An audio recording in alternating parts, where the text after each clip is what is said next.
प्यारे बच्चों, आज हम आपको फर्स्ट ईयर का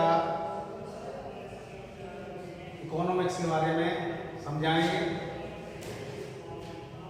आपके फर्स्ट ईयर इकोनॉमिक्स में अध्ययन करने से पहले आपको उसके प्राइमरी नॉलेज में आपको कुछ आना चाहिए। सभी बच्चे हाई स्कूल में सामाजिक विषय पढ़कर आए। सामाजिक विषय के अंतर्गत आपको 4 विषयों की जानकारी दी जाती है। पहला विषय इतिहास, दूसरा नागरिक शास्त्र, तीसरा अर्थशास्त्र, चौथा भूगोल।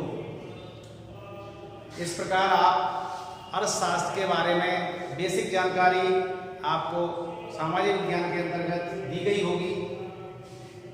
न दी गई हो तो हम उसका पुनरावृत्ति करेंगे। सर्वप्रथम अर्थशास्त्र का परिचय।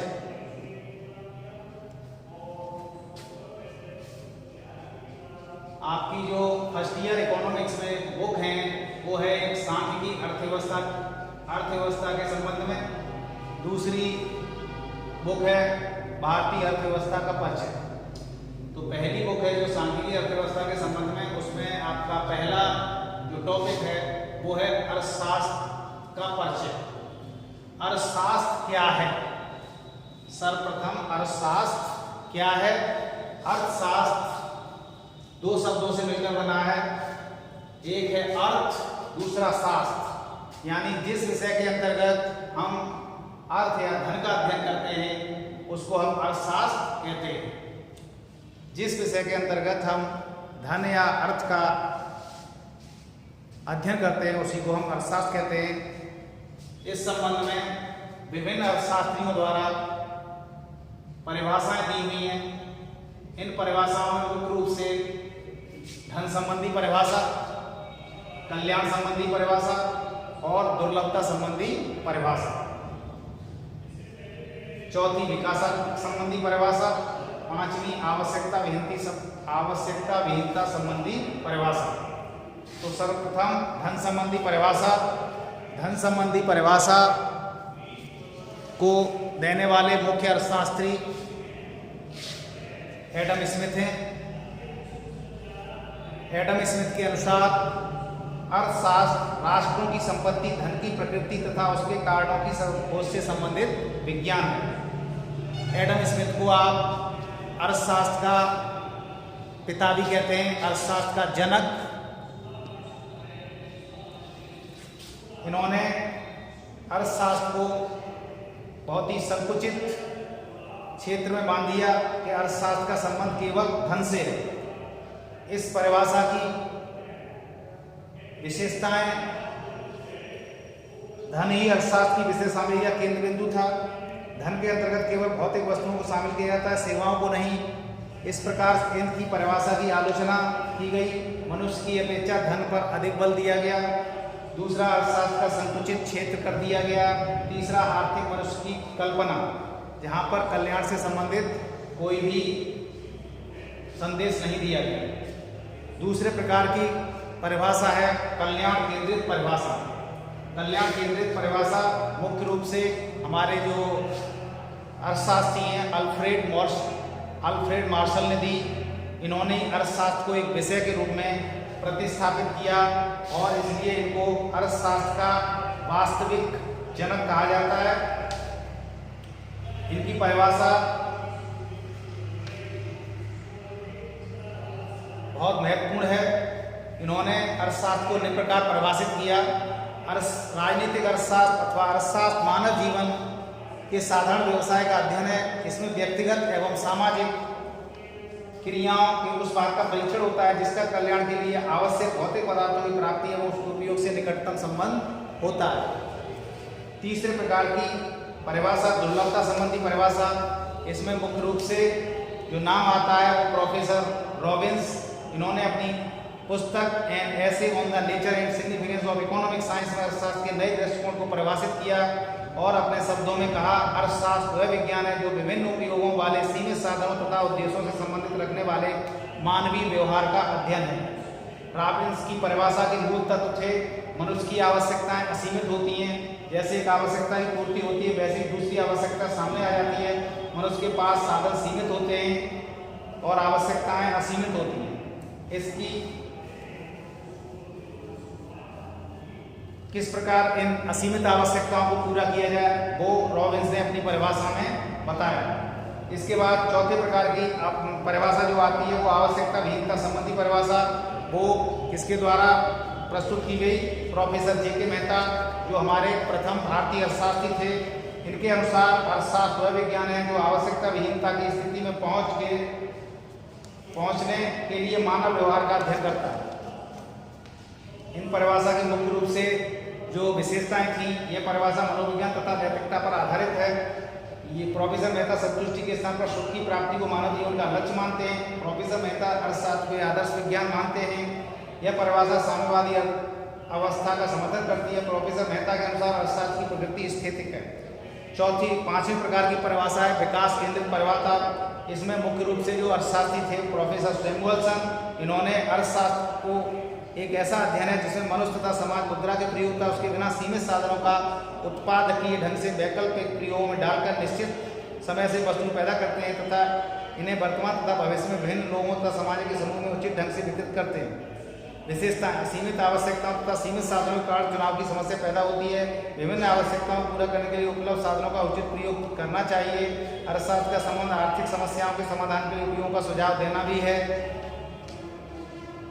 साधन सीमित तथा वैकल्पिक प्रयोग वाले विभिन्नकारी आवश्यकताओं की पूर्ति के लिए प्रयोग किया जाता है। इस प्रकार आपने देखा कि विभिन्न अर्थशास्त्रियों द्वारा अर्थशास्त्र की अपने अपने दृष्टिकोण से परिभाषा दी। धन संबंधी परिभाषा एडम स्मिथ, कल्याण संबंधी परिभाषा प्रोफेसर अल्फ्रेड मार्शल, दुर्लभता संबंधी परिभाषा प्रोफेसर रॉबिन्स, विकासात्मक परिभाषा प्रोफेसर सैमुअलसन, आवश्यकता विहीनता संबंधी प्रोफेसर जे.के. मेहता। इसी संबंध में आपको आगे जो ये आपका चैप्टर है सांख्यिकी अर्थव्यवस्था के संबंध में, इसमें आपको सांख्यिकी के बारे में बेसिक नॉलेज दी जाएगी। सांख्यिकी का परिचय, अंग्रेजी के स्टैटिक शब्द की उत्पत्ति लैटिन भाषा के शब्द स्टेटस, इटालियन शब्द स्टोमेटा, जर्मन भाषा स्टैटिक से हुई। इसका शाब्दिक अर्थ है राज्य तथा राजनीतिक कार्य। गॉडफ्राइड अकेनवाल सांख्यिकी के पिता माने जाते हैं। गॉडफ्राइड अकेनवाल सांख्यिकी के पिता माने जाते हैं। इसके अतिरिक्त गॉल्टन, बाउले, कार्ल पियर्सन, फिशर तथा एल्बर्ट सांख्यिकी विकास में उल्लेखनीय योगदान दिया है। अब आता है सवाल सांख्यिकी की अर्थ और परिभाषा। अंग्रेजी भाषा स्टैटिक्स शब्द का दो रूपों में प्रयोग होता है, एक वचन में, बहुवचन में। बहुवचन में स्टैटिक शब्द का अर्थ समंकों या आंकड़ों से जो किसी विशिष्ट से संबंधित संख्यात्मक तथ्य होते हैं, जैसे कृषि के संबंध, जनसंख्या संबंध, राष्ट्रीय आय संबंध। एक वचन में स्टैटिक शब्द का अर्थ सांख्यिकी विज्ञान से है।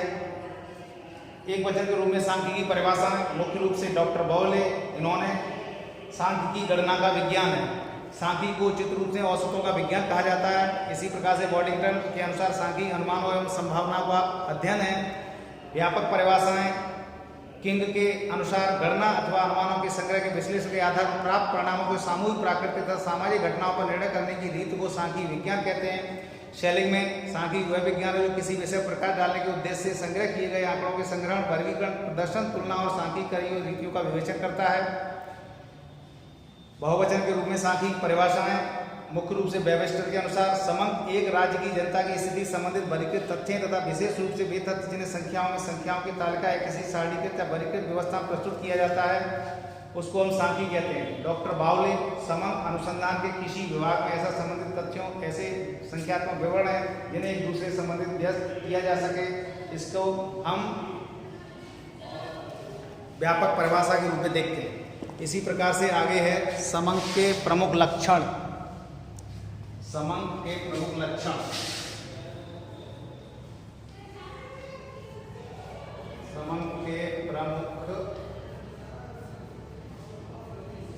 लक्षण, समंग के प्रमुख लक्षणों में आपको विभिन्न हेडिंग्स के माध्यमों से समझाया जा सकता है। समंग तथ्यों के समूह होते हैं, समंग तथ्यों के समूह होते हैं। अकेली तथा असंबंधित संख्या समंग नहीं हो सकती। समंग संख्या में व्यक्त किए जा सकते हैं। समंग विविध कारणों से पर्याप्त मात्रा में प्रभावित होते हैं। आंकड़ों के संगणन में यथोचित परिशुद्धता होनी चाहिए। संगणन किसी पूर्व निश्चित उद्देश्य के लिए होना चाहिए। समंग व्यवस्थित रूप से संकलित किए जाने चाहिए। समंग एक दूसरे संबंधित रूप में प्रस्तुत किए जाने चाहिए। समंगों का संकलन संगणना या अनुमान रीति द्वारा किया जाता है। उपयुक्त विवेचन से स्पष्ट है कि सभी सांख्यिकीय संख्यात्मक तथ्य होते हैं, किंतु सभी संख्यात्मक एवं तथा तथ्य समंग नहीं होते। संख्यात्मक तथ्यों को समंग कहलाने से उपयुक्त आवश्यकताओं को पूरा होना आवश्यक है। इस प्रकार आप लोगों ने आज के इस लेक्चर में मुख्य रूप से इस बात का अध्ययन किया, अर्थशास्त्र किसे कहते हैं, अर्थशास्त्र की परिभाषाएं, सांख्यिकी का परिचय, सांख्यिकी का अर्थ एवं परिभाषाएं, समंग के प्रमुख लक्षण, इन सारी बातों को आपको PDF के माध्यम से व्हाट्सएप ग्रुप पर उपलब्ध किया जाएगा और इस वीडियो के माध्यम से आप इस पूरे चैप्टर को समझ सकते हैं। आज के लिए बस, थैंक यू, धन्यवाद।